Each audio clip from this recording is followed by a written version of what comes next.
Guys what is up. आज मैं जिस मूवी को आपके लिए एक्सप्लेन करने वाला हूँ वो एक animated romantic Emmy award winning movie है जिसकी जिसकी IMDb रेटिंग 10 आउट ऑफ 8.1 जो कि बहुत स्ट्रॉन्ग है। मूवी आज की दुनिया की सच्ची घटनाओं पर आधारित है। मैं आपको रेकमेंड करूंगा कि आप इस मूवी को जरूर देखें। कहानी की शुरुआत में जंगल से कुछ लोगों को गुजरते हुए दिखाया जाता है। इनमें एक लड़का जिसका नाम जिबारू होता है। इन सब लोगों को देखकर ऐसा लगता है जैसे कि ये लोग सिर्फ लूटपाट करते हैं। अब ये सब जंगल में एक झील के किनारे रुक जाते हैं जहाँ ये सब उस झील से पानी पीने के लिए रुकते हैं। जिबारू झील से पानी पीने लगता है तो वो देखता है कि झील के पास पानी में सोने का एक टुकड़ा है जिसे देखकर वो हैरान रह जाता है। वैसे भी इन सब का यही काम है, ये हर जगह लूटपाट करते हैं, लेकिन जिबारू को नहीं पता कि पानी के अंदर से उसे कोई देख रहा है। वो वहाँ से जाने लगता है। उसे ऐसा लगता है कि जैसे उसके पीछे कोई है। जब वो पीछे देखता है तो वहाँ कोई नहीं होता।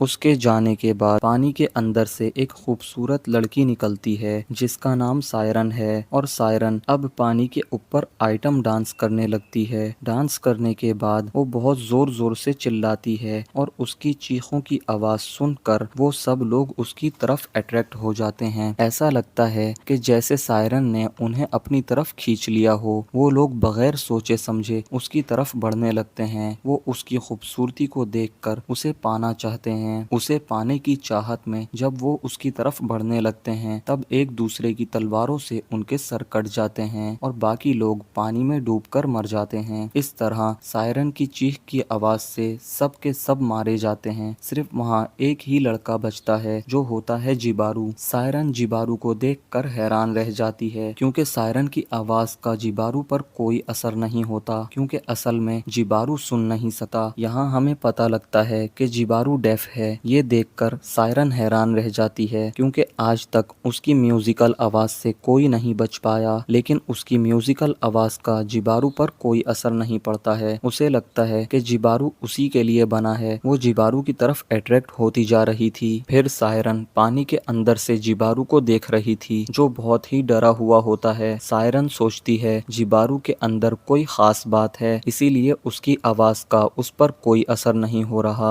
जिबारू वहाँ से भाग जाता है। कुछ दूर जाने के बाद वो एक पेड़ से टकराकर गिर जाता है। फिर वो होश में आता है। कुछ देर बाद वो पैदल आगे बढ़ रहा होता है। वो बहुत ज्यादा थक गया था, इसीलिए वो एक झील के किनारे पर आके सो जाता है। रात होती है। वहाँ पर जिबारू के पास सायरन आ जाती है। वो अपनी ख्वाहिश पूरी करने के लिए जिबारू को पाना चाहती है। वो उसके पास आकर डांस करने लगती है, लेकिन जिबारू जो कि बहुत ही गहरी नींद में था उसे पता नहीं चलता। सायरन रात उसी के पास सो जाती है। सुबह जिबारू की आंख खुलती है तो वो अपने पास सायरन को देखता है। वो उसकी खूबसूरती को देखता रह जाता है क्योंकि उसकी पूरी बॉडी सोने की बनी थी जिसके अंदर बेशकीमती जेवरात होते हैं। ये सब देखकर जिबारू की आंख में लालच आ जाता है और फिर सायरन की आंख खुल जाती है। वो वहाँ से भागने लगती। जिबारू उसे रोकने की कोशिश करता है तो उसका हाथ कट जाता है क्योंकि सायरन की बॉडी सोने की बनी है। फिर जिबारू को समझ आता है कि उन दोनों का कोई मेल नहीं। जब उसका हाथ कटता है तो उसे समझ आ जाता है कि उन दोनों के इस रिश्ते में उन दोनों का नुकसान है, लेकिन जिबारू जो कि सोने के नशे में डूब चुका था उसे कोई फर्क नहीं पड़ता कि आगे उसके साथ क्या होने वाला है। वो लालच में अंधा होकर सायरन का पीछा करने लगता है। सायरन भी झील के अंदर डांस कर रही होती है। वो उसके करीब आ जाती है। वो उसे पाना चाहती है क्योंकि जिबारू पहला ऐसा इंसान है जो उसकी आवाज से जिंदा बचा है। और अब ये दोनों एक किस करते हैं। जिबारू के होंठों से खून निकलने लगता है जो इस बात का सबूत है कि ये दोनों एक दूसरे के लिए नहीं बने, लेकिन जिबारू अपने सोने और बेशकीमती जेवरात की लालच को पूरा करना चाहता है। सायरन अपनी हॉर्नीनेस को पूरा करना चाहती है। ये दोनों एक दूसरे के करीब आए हैं क्योंकि ये अपनी अपनी ख्वाहिश को पूरा करना चाहते हैं। जब सायरन अपनी इंजॉयमेंट में होती है जिबारू अपने सर से उसे बेहोश कर देता है। इसके बाद वो सायरन की बॉडी से वो बेशकीमती हीरे जवाहरात उतार लेता है, इसीलिए सायरन बहुत ज्यादा जख्मी हो जाती है। लेकिन जिबारू को उसके दर्द से कोई फर्क नहीं पड़ता। वो बस अपनी लालच को पूरा करना चाहता है। वो उसकी बॉडी से तमाम जेवरात निकालने के बाद उसे नदी में फेंक देता है और सोने को लेके भाग जाता है। सोने का वजन इतना ज्यादा था कि वो वहाँ से लेकिन उसके अंदर का लालच कहता है कि उसे यहाँ से जाना है। वो जानता है कि यहाँ से निकलना आसान नहीं है। फिर हमें सायरन को दिखाया जाता है जो बहते हुए अपनी नदी तक पहुँच जाती है। उसके बाद उस नदी से खून का एक दरिया निकलता है जो पूरी नदी में फैल जाता है। वहीं जिबारू बहुत ज़्यादा थक गया था। वो नदी के करीब पहुंचकर पानी पीने लगता है जिस पानी में सायरन का खून मिला था।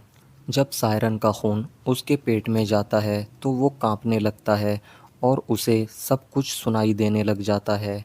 उसने पहली पहली बार आवाज़ें सुनी थी, इसीलिए वो अजीब सा महसूस करता है। उसे समझ नहीं आता उसके साथ ये सब क्या हो रहा है। वो आराम करता है, फिर वहाँ से निकलने की तैयारी करता है। फिर सायरन पानी से बाहर आ जाती है। वो उसे देखकर डर जाता है।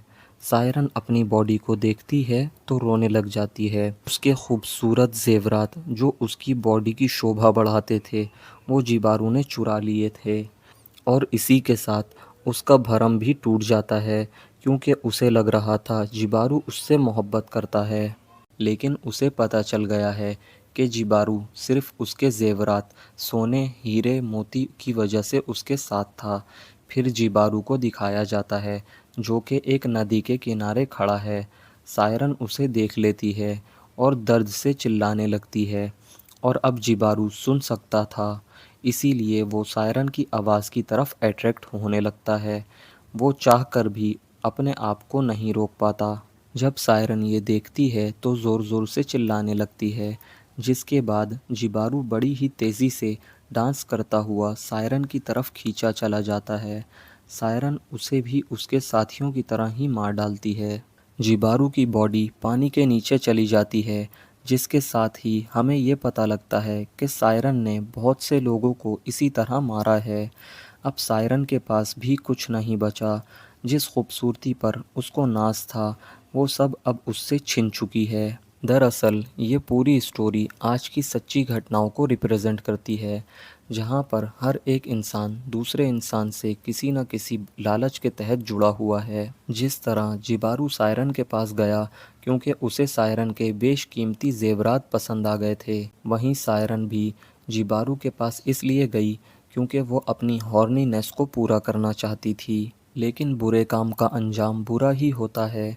जिस तरह जिबारू ने सायरन की बॉडी से तमाम सोना निकाल तो लिया था, लेकिन वो उस सोने को पा ना सका और वही सोना उसकी मौत का कारण बना। वही सायरन जिसने बहुत सारे लोगों को मारा था, उसी तरह उसके एक शिकार ने उसकी वो हालत कर दी जिसके बारे में उसने कभी सोचा ना था। आज की इस दुनिया में भी इंसान उतने ही मगरूर हैं जितना कि जिबारू था। उसने सायरन की बॉडी से सोना निकालते हुए उसे बहुत ज़ख्मी कर दिया था। आज की दुनिया में भी इंसान अपनी लालच को पूरा करने के लिए किसी भी दूसरे इंसान को किसी भी तरह की तकलीफ देने से पहले सोचता तक नहीं। जिस तरह सायरन ने अपनी हॉर्नीनेस को पूरा करने के लिए बहुत बड़ा रिस्क लिया, आज की दुनिया में भी इंसान अपनी ख्वाहिशात को पूरा करने के लिए किसी को भी तकलीफ में डाल सकता है, भले उसमें उसकी जान ही क्यों ना चली जाए। हालांकि हमें जिबारू की कहानी एक सिंपल कहानी लगती है, लेकिन इसके पीछे बहुत सारे हिडन मीनिंग्स हैं जो बार बार देखने से ही पता लगते हैं।